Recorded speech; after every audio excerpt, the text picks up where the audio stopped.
The proceeding will start shortly.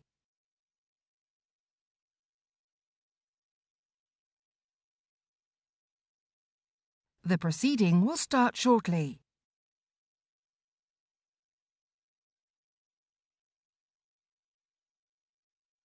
The proceeding will start shortly.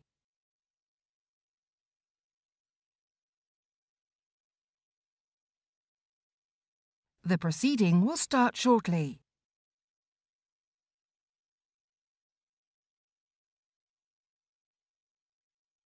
The proceeding will start shortly.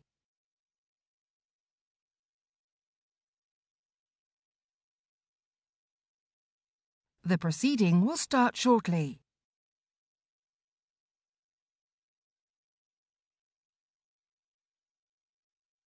The proceeding will start shortly.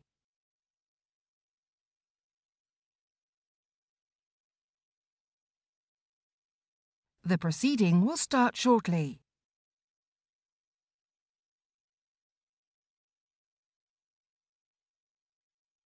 The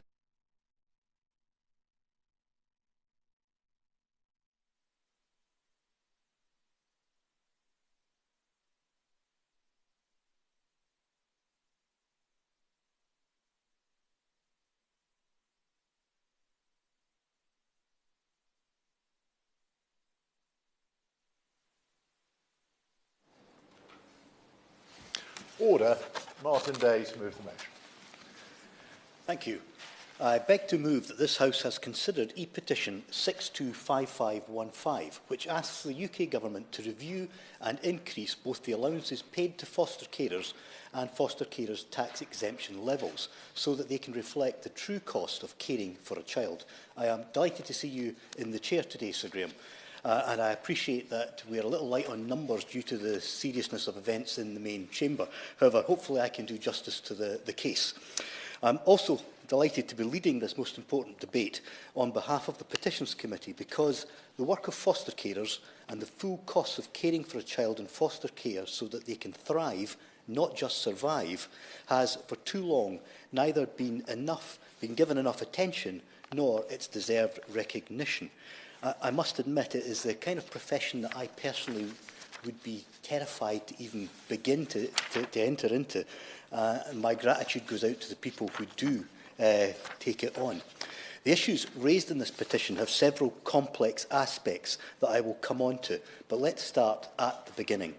The petition came about because the results of the 2022 Cost of Living Survey that was carried out by Foster Talk. Foster Talk is the Centre of Excellence UK for the Martyn James Foundation and has been supporting those who care for 2 decades.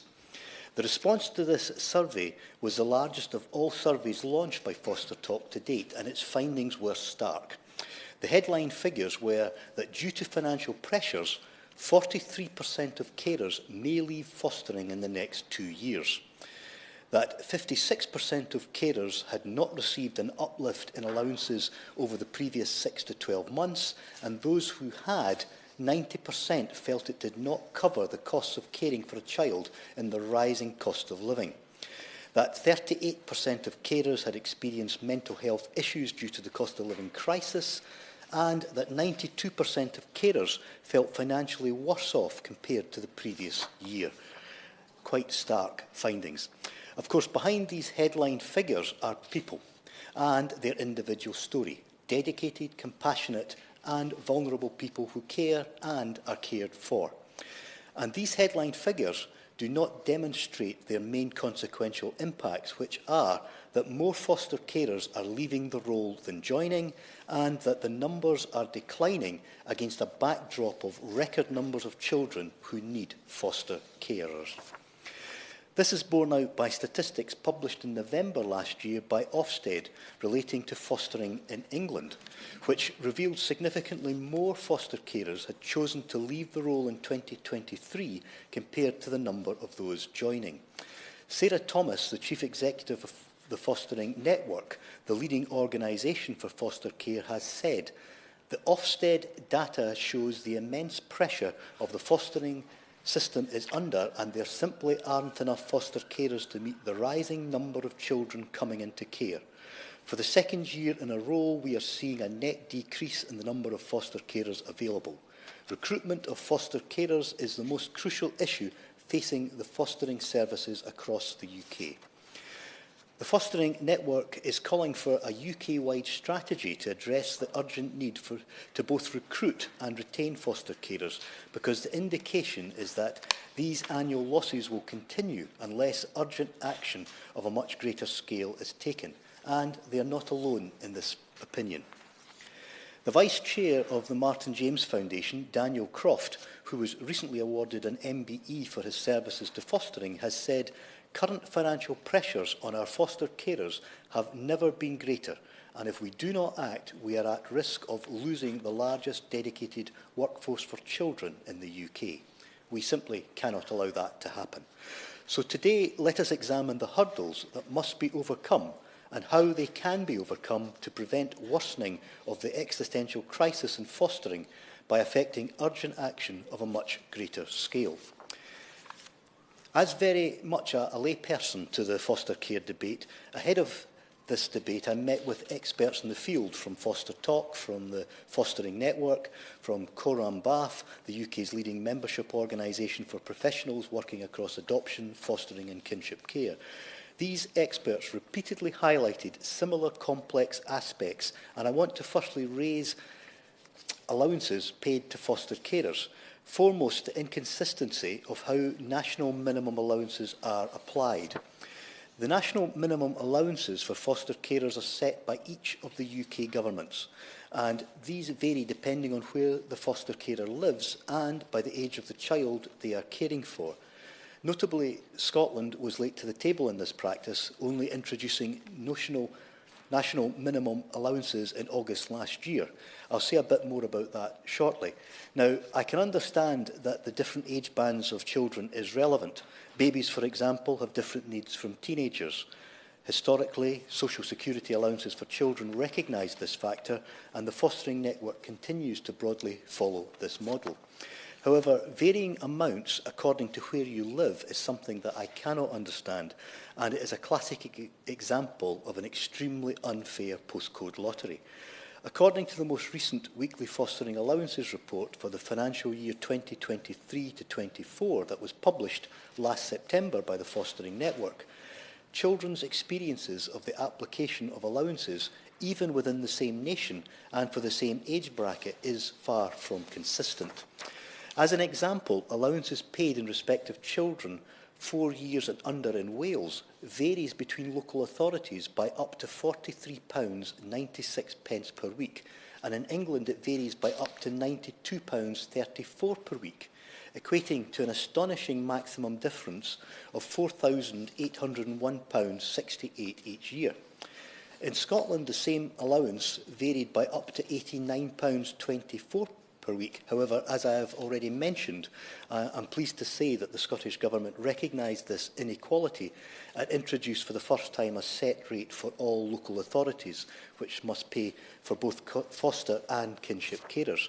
I hope that this move will reduce the future level of variance in Scotland. This new Scottish recommended allowance was backdated to the 1st of April 2023 and has benefited more than 9,000 children. If local authorities in Scotland happen to be paying above the recommended allowance, then the higher amount stayed in payment, so that no one was worse off because of this commitment. The Fostering Network welcomed this positive move nonetheless. It has calculated that the allowance levels across all 4 nations still fall short of the true costs of caring for a child in foster care. And the example I have just used of allowances paid in respect of children 4 years and under is by no means the worst. The difference in allowances paid in respect of children between the ages of 11 and 15 in England amounts to a whopping £8,470.80 over the 2023-24 financial year. Additionally, within England, there are different minimum weekly allowances set depending on whether you live in London, the South East or the rest of England. Notably, Northern Ireland is the only nation where all trust foster carers, including kinship carers, receive the same rate of allowances to cover the cost of caring for a child in foster care. I commend Northern Ireland for its consistent approach, which is administered by a central service, not local authorities. Unfortunately, however, Northern Ireland's national minimum allowance is the lowest paid across all the UK nations.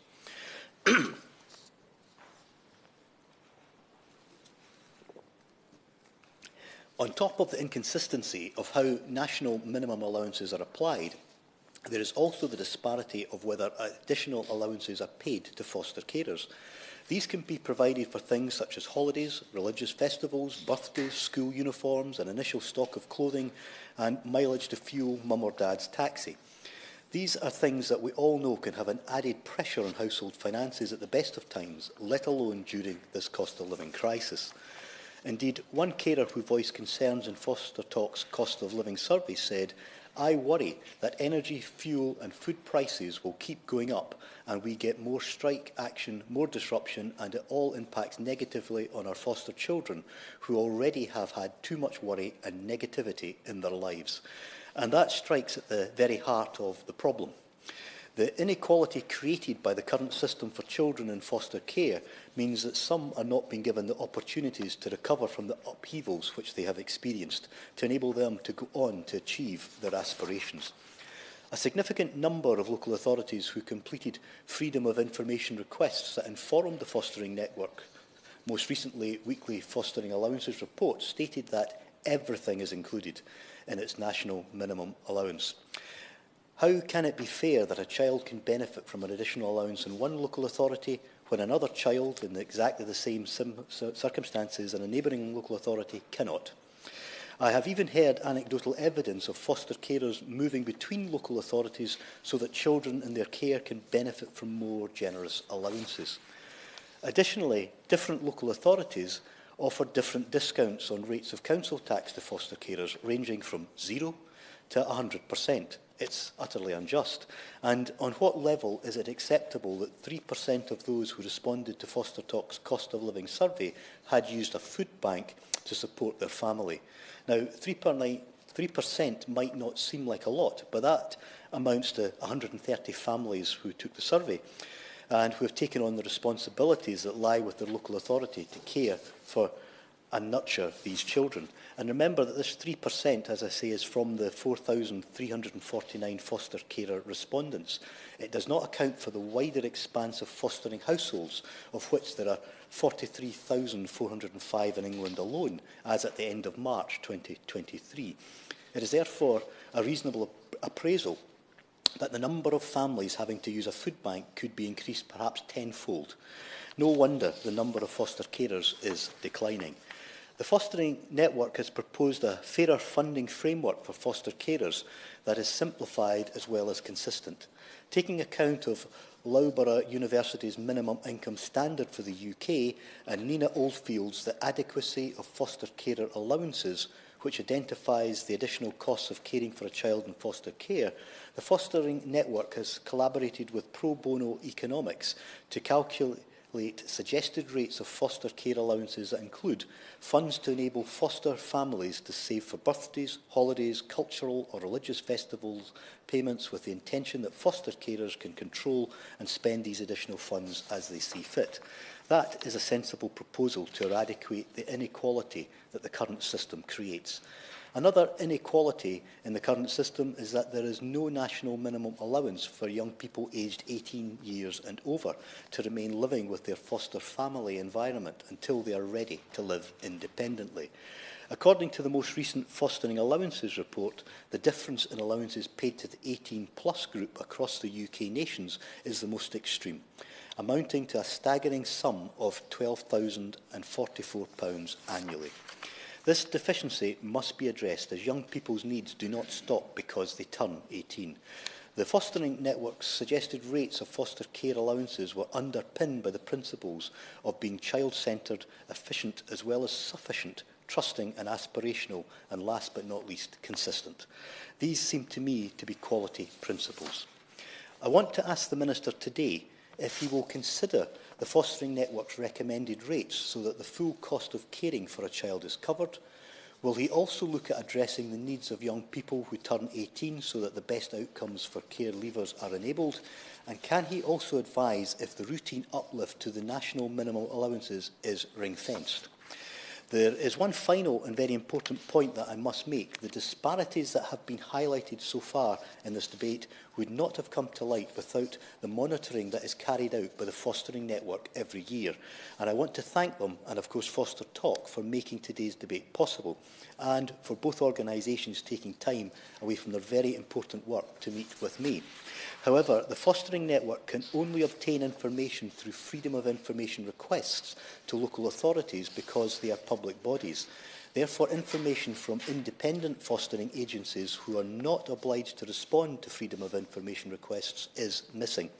Can the Minister therefore examine the possibility of the monitoring of all foster carer providers be undertaken by a government department?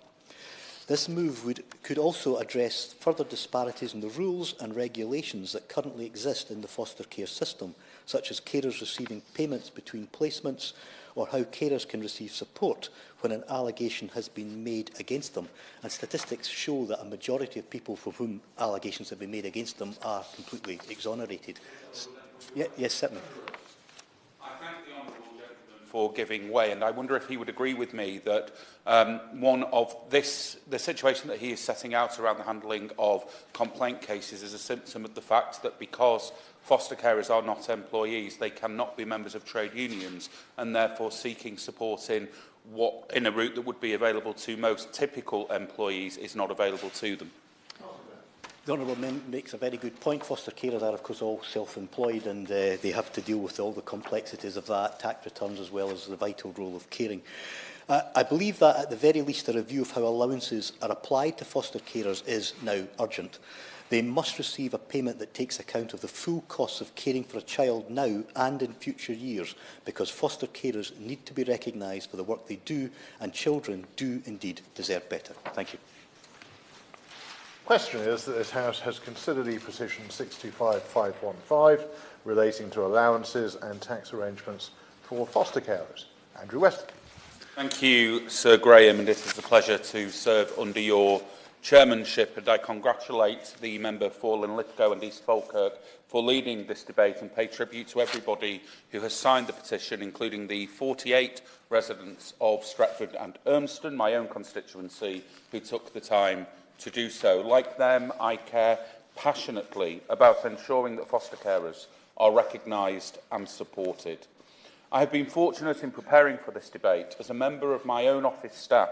Emma Hurst was actually a foster carer herself until very recently and for over 20 years. In that time, Emma provided a loving, supportive home to countless children, including refugee children, many of whom had been through immense hardship. So I want to place on record my thanks to Emma and to all the foster carers in Stretford and Urmston and more widely for the life-changing impact that they have had on some of the most vulnerable people in my community and indeed across the country. My comments today will be shaped by Emma's experience. Emma told me that during her 20-year spell as a foster carer, the role became increasingly more challenging. When she first started, the children who came into her care were often traumatised, but back then they were able to access mental health support, pastoral care at school and youth services, all of which were vital for their education and well-being. A decade of Conservative austerity has eroded these services, and the children that came into her care in later years often faced increasingly lengthy waits for any kind of support. Now, I know the focus of today's debate is on financial support for foster carers, but I think that inadequate financial support for foster carers must be seen in the broader context and in combination with the declining public services they once relied on to make their jobs easier as a key reason for the recruitment and retention crisis in fostering.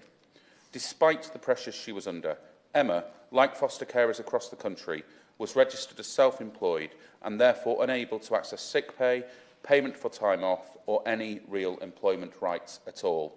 As I mentioned earlier, she was also not able, like other foster carers, to be represented by a trade union. Ultimately, this all became too much. Emma was burnt out and recently took the decision to stop fostering, although, like any true foster carer, she did make the time over Christmas to take a baby on an emergency basis, because foster carers are always there to look after children in desperate need. Whilst Emma's decision is understandable, it is a huge loss to fostering services in my community, and her example shows the importance of putting the right support in place for foster carers. There is naturally a financial element to this. The altruistic nature of fostering often means conversations about money are shied away from. But our admiration for foster carers does not pay the bills, so it is right to discuss these allowances and tax arrangements and fees, not least because the fostering allowance does not, as the Honourable Gentleman referenced in his speech, cover the full cost of providing foster care to a child. Credit where it is due. The Government announced a 6.88% uplift to the foster care national minimum allowance in December. I also welcome the changes made last year, which mean that most foster carers will no longer pay tax on this income, but I wish to focus the majority of my comments on those fostering allowances, because I note that the increases to minimum allowances still fall short of the recommendations made by the fostering network. So I'd be grateful if the Minister could set out what assessment his department has made on the affordability of the national allowances called for by the fostering network when he rises. Moreover, I'd be grateful if he could clarify where the funding for the 6.88% uplift will be coming from, as I am unclear if local authorities will have to find this money from existing budgets, but given the perilous state of local government finance, this may prove unmanageable for councils across the country. I am sure the Minister intends to fund that from an alternative source, but I would be grateful if he could give me reassurance on that point today. Another crucial point on those fostering allowances is that they are, for many people, a postcode lottery. In England, only 26% of local authorities are paying the national minimum allowance at all the age bands. This results in discrepancies, such as the maximum difference in allowance rates payable for 11 to 15-year-olds per year in England being as great as more than £8,000. When we can all agree that each child's life is of equal importance, this cannot be acceptable. So can I ask the Minister whether their department will consider monitoring compliance with the national minimum allowance, and will they also look into reviewing fee payments so there is more consistent compensation for the time, skills and experience of foster carers? If we needed a reminder of the importance of getting this right, it came with Ofsted's latest data on foster care for 2023. This showed a 6% fall to 35,000 in the number of mainstream households in England over the past 2 years who are fostering. It also showed that the number of applications to become foster carers fell by over 3,000 between 2021 and 2023. This recruitment and retention crisis comes at a time when the care population continues to grow and now stands at over 83,000. The value of foster carers is allowing children to be placed in environments that feel more like a real home rather than the less natural environment of a care home, but also in terms of the financial savings to local authorities when many of these placements can be incredibly expensive in care homes and other settings. So these trends are simply unsustainable, but for the good of vulnerable children and the foster carers who are so dedicated to them, they are trends that we must address. So, Sir Graham, I look forward to hearing more about how the Government intends to do this when the Minister rises to respond to the debate. Thank you. Minister. Thank you, Sir Graham. It is a pleasure to serve under your chairship today to debate this important petition on foster care allowances and support for foster families. I am standing in today for my honourable friend, the member for Dulwich and West Norwood, who is travelling back from a memorial service abroad and is very sorry to have missed the debate. I thank the honourable member for Linlithgow and East Falkirk for opening this debate on behalf of the Petitions Committee so powerfully, and also the more than 13,000 people, including those from my constituency, Feltham and Heston, who signed the petition, and to thank all our foster carers across the country, including in my borough of Hounslow. Foster families provide a loving home for 68% of looked after children in England. Foster caring can be challenging, but it can also be very rewarding, and it can be absolutely transformative for vulnerable children. Fostering relationships can last long beyond the duration of a placement, giving some of our country's most vulnerable children lifelong, stable and loving relationships as well. And I'm grateful to Foster Talk and the Fostering Network for their tireless campaigning and support, but mainly their campaigning in relation to this debate on the impacts of the costs of living on foster families and the children that they care for. And as we have heard today, and I want to thank my honourable friend, the member for Stretford and Urmston, for his speech, which we heard today about the enormous challenges facing foster carers, the story of Emma in his own office, and the change in support that has been experienced by that single story over the last decade, but also the ongoing recruitment and retention challenges that he refers to, which I will also make further comment on in my remarks. Now, 14 years of Conservative government has really stripped away vital family support. It's shifting the focus of children's services to an emergency service rather than early intervention to help families stay together. The cost of living crisis has pushed so many families into hardship, but for foster families who have been undervalued for many years, the impacts have been particularly hard. As Foster Talks 2022 survey, which has been referred to extensively by the honourable gentleman as well, as that survey found, 92% of foster carers feel financially worse off, and 18% have been pushed into debt in recent years, and a reference was also made to the use of food banks. 66% have been forced to cut down on their heating to cope with soaring energy costs, and 38% of carers feel their mental health has been affected due to the increase in the cost of living. Now, we know the government sets the national minimum allowance for foster carers annually in April. And the recent increases in April 2023 and the planned above inflation increases from April 2024 are very much welcome. But it is also essential that this funding actually reaches foster families. Across the country, there is a postcode lottery, which has also been alluded to, a postcode lottery, with some fostering services paying families significantly below the national minimum allowance. The fostering network has found that some services significantly underfund the allowance, for example, for an 11 to 15-year-old, by as much as £2,333 per year. So I do hope that the Minister can update us today on what he is doing to ensure that all services offer at least the national minimum allowance and to ensure proper monitoring of that allowance across the country.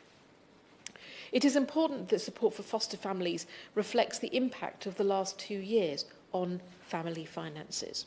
Whilst the headline rate of inflation may have fallen, let's remember that food inflation also remains high at more than 9%, while the government's mismanagement of the economy has hammered households with rising mortgage and rent costs. The Labour Party will always put children and families first. We've already set out plans to help address the cost of living for families. And as just some of the costed measures announced, we would be acting now to ensure that every family caring for a primary-age pupil had access to a free breakfast club.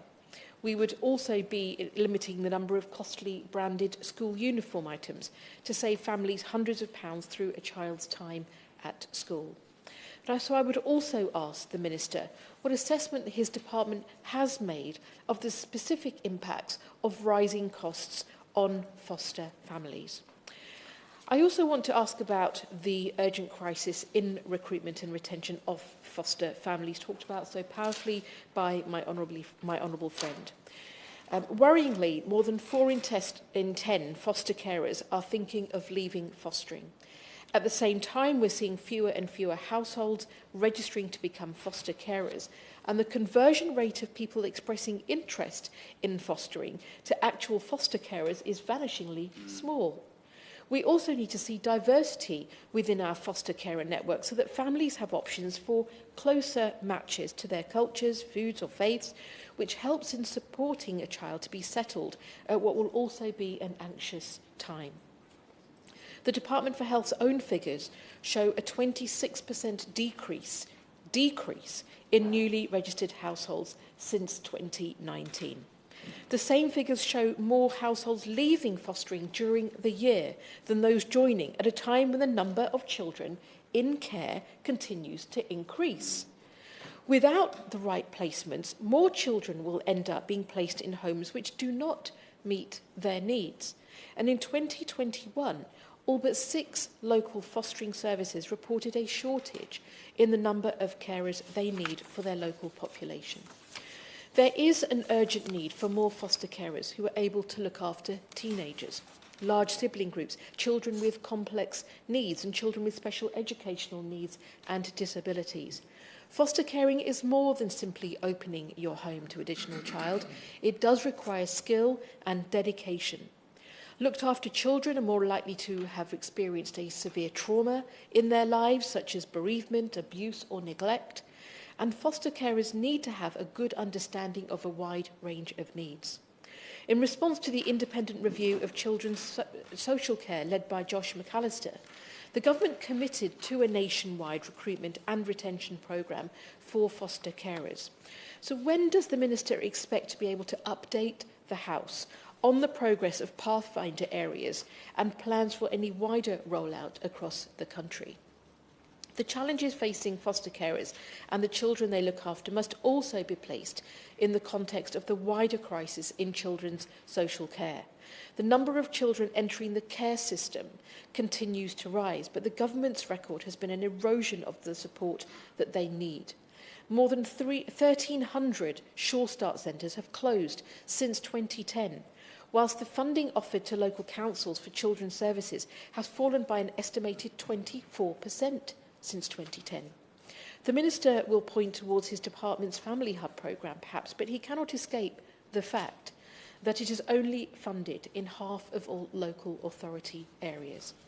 The high turnover in children's social workers and the loss of experienced staff are creating uncertainty for foster families and those applying to foster. At the same time, the 10 biggest providers of children's homes and private foster care placements are raking in huge profits from public money, more of which should be spent on the well-being of vulnerable children. Foster carers are a vital part of our children's social care system. They provide a loving and safe home to tens of thousands of children across the country, but they urgently need better support and recognition for their wider role. I hope the Minister will set out today how the government will act quickly to ensure that all foster carers are better supported and more people who are able to offer a stable, loving home to vulnerable children can be urgently encouraged to take up that very important role of being a foster carer. Thank you. Thank you very much. It's a pleasure to serve under your chairmanship. And can I start by thanking all those who signed the petition on this important issue, and to thank the Petitions Committee for putting forward this debate, and specifically the Honourable Member for Linlithgow and East Falkirk for leading this debate today. While I'm doing that, can I pay tribute to Foster Talk and the Fostering Network, who I think each member who has spoken has cited some of their work, and it's something we at the department very much value as well. Foster carers provide transformational support for children in care. They build relationships even in a very short period of time that are loving, long-standing and deeply valued by the children they look after.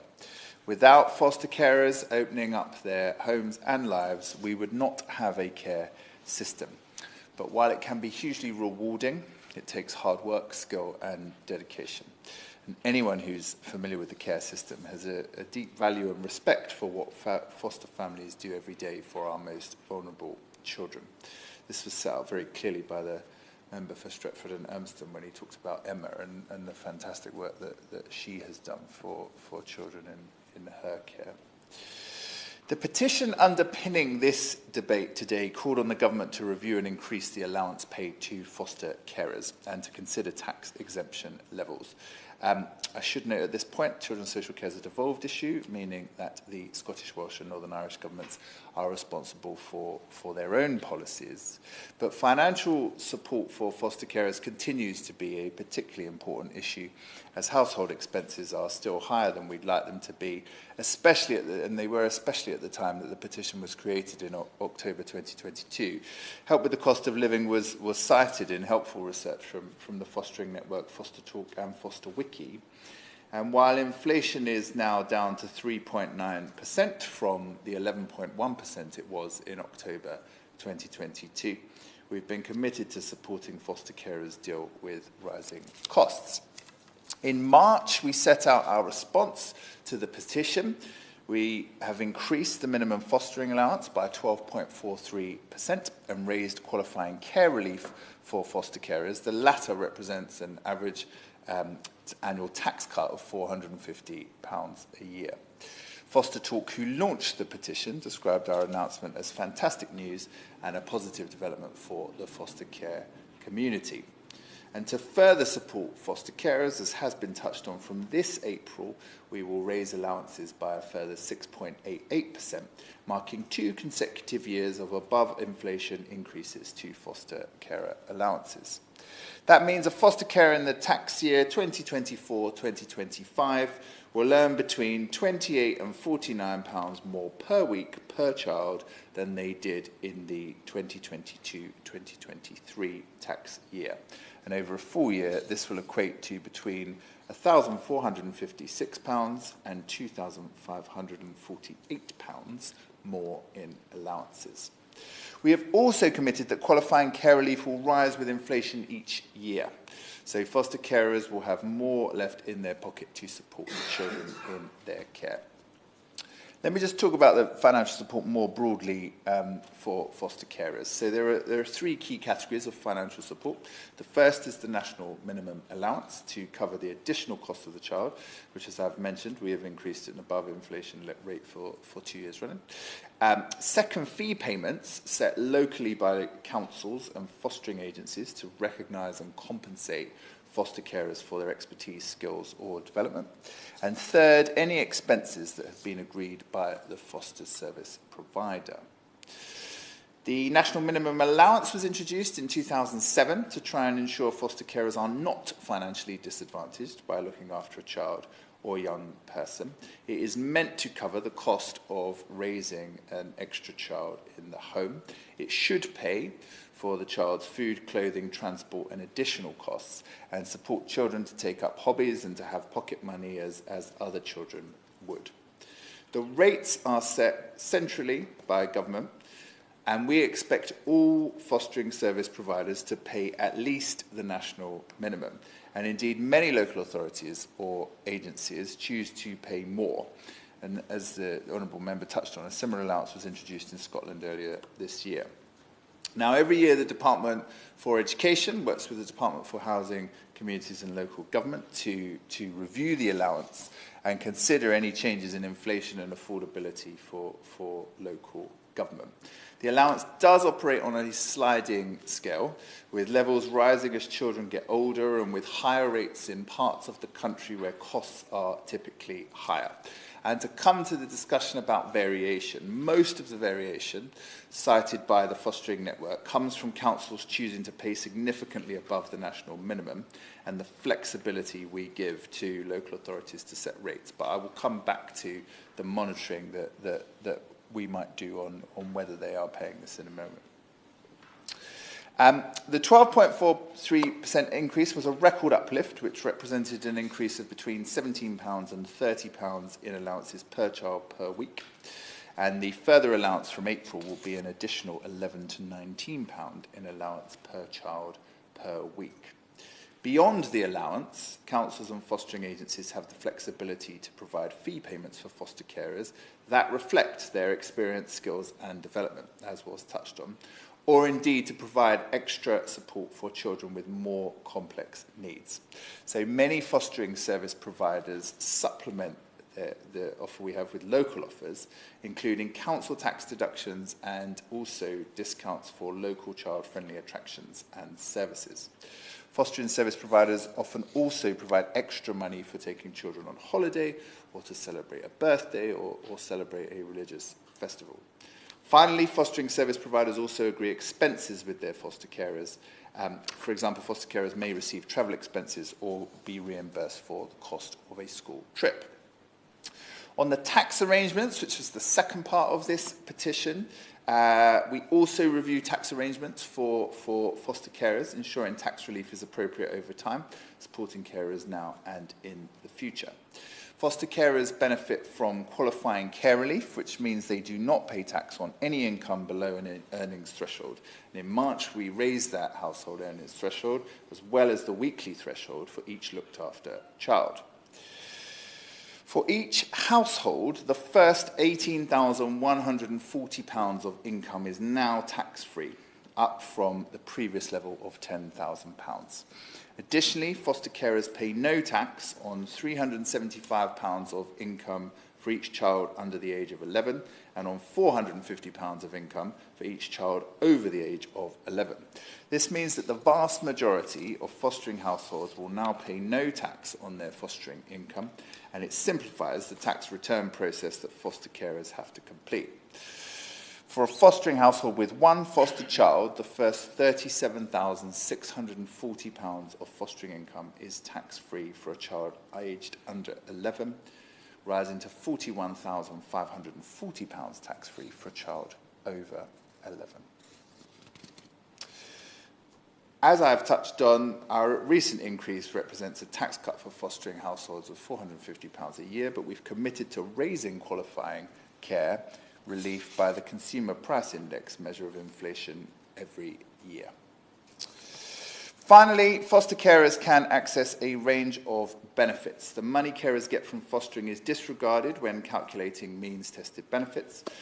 Fees and allowances are not taken into account as earnings or income, and so do not affect the amount of universal credit a foster carer may be entitled to. Child benefit, or the child element of universal credit, is included in the allowance paid to foster carers from the local authority, but foster carers can claim child benefit for their own birth children. Birth children of foster parents are entitled to the additional 15 hours of funded childcare. They are also entitled to an extra bedroom for the purposes of housing benefit and universal credit, meaning they do not lose out following the removal of the spare bedroom subsidy. Foster carers who combine fostering with other employment can also get extra funded childcare hours for their fostered children, so long as that childcare is consistent with the child's care plan and agreed with their social worker. Now, to just quickly touch on some of the questions, and if I miss any, I'm happy to write to anybody with the answers not given. The allowance is not ring-fenced. In December, I wrote to local authorities reminding them of the duty and our expectation that they pay at least the minimum allowance, because I share members' frustration where local authorities are not doing that, given we are giving them the money in order to be able to do so. We will certainly consider collecting data at least to make sure that the minimum, more data, at least to ensure that the minimum is being paid. But as I say, I wrote to them all in December to reiterate our expectation there.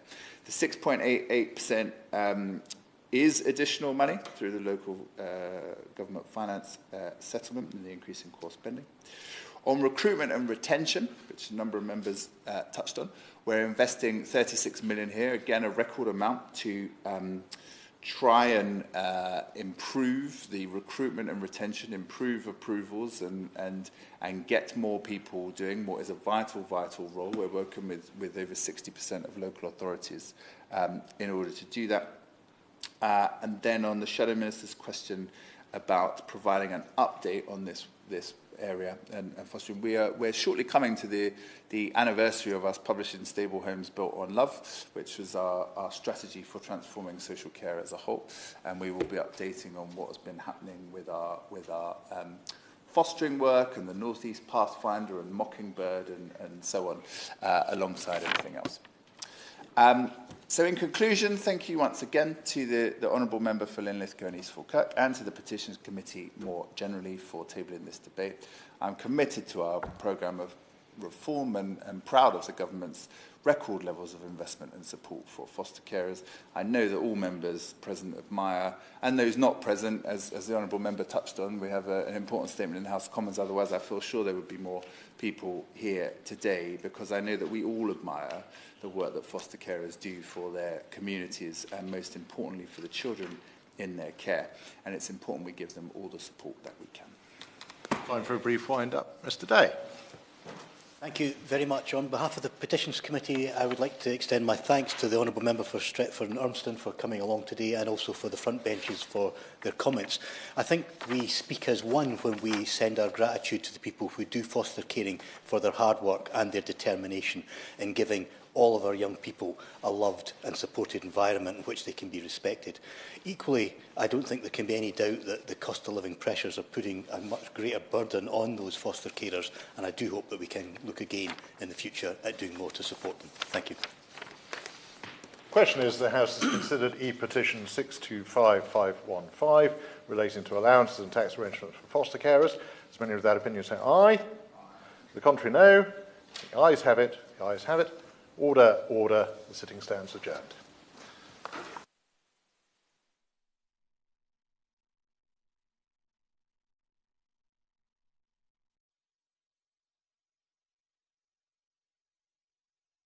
The proceeding has ended.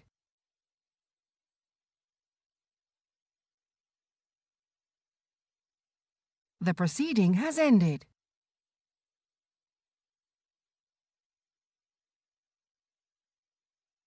The proceeding has ended.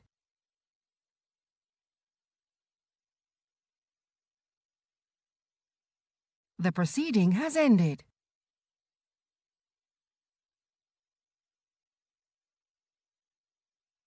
The proceeding has ended.